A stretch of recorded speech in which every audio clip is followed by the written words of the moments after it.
किसी दूर गांव में भूषण नाम का एक व्यक्ति रहा करता था। भूषण इतना दान पुण्य करने में विश्वास रखता था और हर कोई उसकी बस तारीफ करता था। भूषण के पास भले ही अपने खाने को कुछ ना हो, लेकिन वो दान पुण्य करने में कभी पीछे नहीं हटता। एक रोज सुबह सुबह भूषण खाना बनाकर जैसे ही खाने बैठा, उसके दरवाजे पर एक भिखारी का आना होता है। कुछ खाने को दे दो बेटा, कल से भूखा हूँ, कुछ खाया पिया ही नहीं है, अब तो चला भी नहीं जा रहा। अरे काका अंदर आइए, आप मेरे साथ बैठ के खाना खा लीजिए। अरे इतने खाने से मेरा पेट नहीं भरने वाला, कोई बात नहीं, मैं आगे मांग कर खा लूंगा। तुम खाना खाने बैठे हो तो खा लो।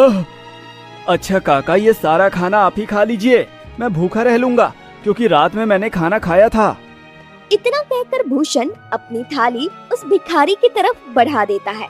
भिखारी भी खाना देखकर दोनों हाथों से जल्दी जल्दी खाने लगता है और खाना खाने के बाद भिखारी भूषण को ढेर सारा आशीर्वाद देते हुए कहता है, भगवान तुम्हें हमेशा खुश रखे बेटा, तुमने अपने हिस्से का खाना मुझे खिलाया है। आजकल ऐसे दानवीर लोग मिलते ही कहाँ हैं, तुम्हारा भला हो। इतना कहकर भिखारी वहाँ से चला जाता है, लेकिन भूषण को भी भूख लगी थी। अब वो रसोई में जाकर रसोई में रखे डब्बे को देखने लगता है, जिसमें अन्न का एक दाना नहीं था। चलो कोई काम देखता हूँ, कहीं से खाने पीने का बंदोबस्त तो हो जाएगा। बस उस बेचारे का पेट भर गया, मुझे बहुत सुकून मिल रहा है। अब भूषण घर से निकलता है, तभी उसे गांव का मदन लाल देखकर अपनी पत्नी से कहता है, अरे कब से ये अनाज की बोरियां मैं अकेले ही उठा रहा हूँ, अभी भूषण को बुलाता हूँ, तुम देखना वो कैसे मेरी मदद करेगा। उसे तो वैसे भी लोगों की मदद करने का भूत सवार है, खुद भले ही जेब में फूटी कौड़ी ना हो, लेकिन बड़ा दानवीर बनता है ये भी।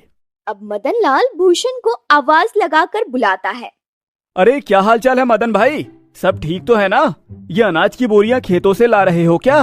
अरे हाँ, खेतों से अभी 10 बोरियां और लानी है, लेकिन मैं बहुत ज्यादा थक गया हूँ। तुम थोड़ा हाथ बटा देते तो मेरा काम जल्दी हो जाता। अरे क्यों नहीं, चलो चलो, मैं आपके साथ मिलकर खेतों से आपके घर तक बोरियां पहुंचवा देता हूँ। बड़ा ही बेवकूफ है, और इससे बेवकूफ बनाना भी आसान है। चलो इसी बहाने मेरी मदद हो जाएगी और थोड़ा आराम भी मिल जाएगा। इतना कहकर मदन लाल भूषण से अब कई सारी बोरियां खेत से घर रखवाता है, लेकिन भूषण तो भूखा था, उसे भूख भी बहुत तेज लग रही थी। अब बोरियां रखने के बाद मदन लाल भूषण से कहता है, बहुत बहुत शुक्रिया भूषण भाई, अगर तुम न होते ना तो मुझे ये बोरियां ढोते ढोते रात हो जाती। कई घंटे बोरियां ढोने के बाद भूषण थक जाता है और अब वो उधार लाला की दुकान से राशन लेकर खाना बनाकर खाता है। अगली सुबह उसके दरवाजे पर किसी के रोने की आवाज आ रही होती है। भूषण नींद में होता है और दरवाजा खोलता है तो देखता है उसका पड़ोसी बिरजू अपनी पत्नी को पीट रहा है। अरे अरे बिरजू, तुम अपनी पत्नी को इस तरह क्यों मार रहे हो? अरे क्यों न मारूं, मेरी पत्नी मेरी मर्जी, तू कौन होता है बीच में बोलने वाला? देख बिरजू, ऐसे सुबह सुबह मारपीट करना सही बात नहीं है। पूरे गांव के लोग इकट्ठा होकर देख रहे हैं ये सब, ये अच्छा है क्या? अरे भूषण बेटा, तू भी किसे समझा रहा है? इसे समझाना मतलब अपना सिर दीवार पर मारने वाली बात है। जरूर सुबह सुबह चमेली से पैसे मांगने के लिए लड़ रहा होगा, पीने को पैसे नहीं होंगे ना इसके पास।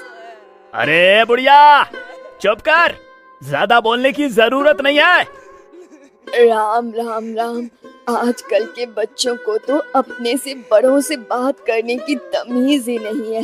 अरे मैं तो तेरी माँ की उम्र की हूँ और तू है कि मुझसे बदतमीजी से बात कर रहा है। लेकिन मैंने तो नहीं कहा आपको कि मेरे बीच में बोलने के लिए।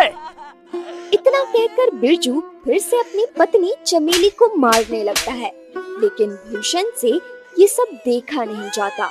और वो बिरजू का हाथ पकड़ लेता है और उसे एक जोरदार तमाचा लगाता है। ये देखकर सारे गांव वाले ताली बजाने लगते हैं।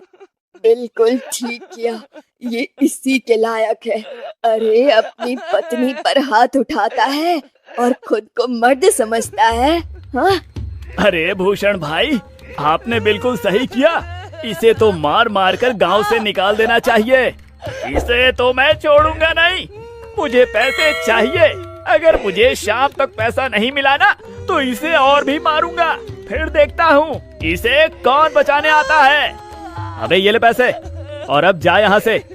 और अगली बार अगर तूने अपनी पत्नी पर हाथ उठाया ना तो तुझे थाने में डलवा कर अच्छे से कुटाई करवाऊंगा तेरी, समझा? बिल्कुल ठीक किया बेटा। इसके साथ गांव के ढेर सारे लोग ये तमाशा देख रहे होते हैं। उनमें से एक औरत भूषण से कहती है, आप सच में बहुत नेक दिल के हैं। हर किसी की मदद करते हैं, हर किसी का भला चाहते हैं। हम गांव वाले बस आपसे इतना चाहते हैं कि अगला हमारा सरपंच आप ही हो, ना कि वो सज्जन सिंह। अरे क्या बात कही है तूने। ये बात तो काफी समय से मैं दिल में दबाए बैठी थी। अरे हाँ हाँ, बिल्कुल भूषण भाई, गांव का सरपंच बनिए तो गांव में विकास होगा, तरक्की होगी। उस सज्जन सिंह के पास तो गांव के लोग जाने से भी डरते हैं, और रही उसे कुछ बताने की बात तो कोई भी उसके सामने मुंह नहीं खोल पाता। भूषण हर किसी की हर तरह से मदद करता था, जिस वजह से गांव के लोग भूषण को अपना अगला सरपंच बनाने का फैसला करते हैं। अब सरपंच तक ये बात पहुंचती है।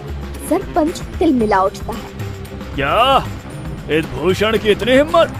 खाने को लाले पड़े हैं, लेकिन सरपंच बनने का सपना देख रहा है। इसे तो मैं छोड़ूंगा नहीं।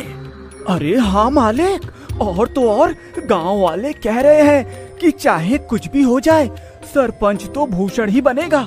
अब आपको ही कुछ करना होगा, वरना भूषण आपकी गद्दी लेकर ही मानेगा। सरपंच अब सोच में पड़ जाता है कि वो ऐसा क्या करे जिससे उसके रास्ते का कांटा भूषण हमेशा हमेशा के लिए इस गांव से चले।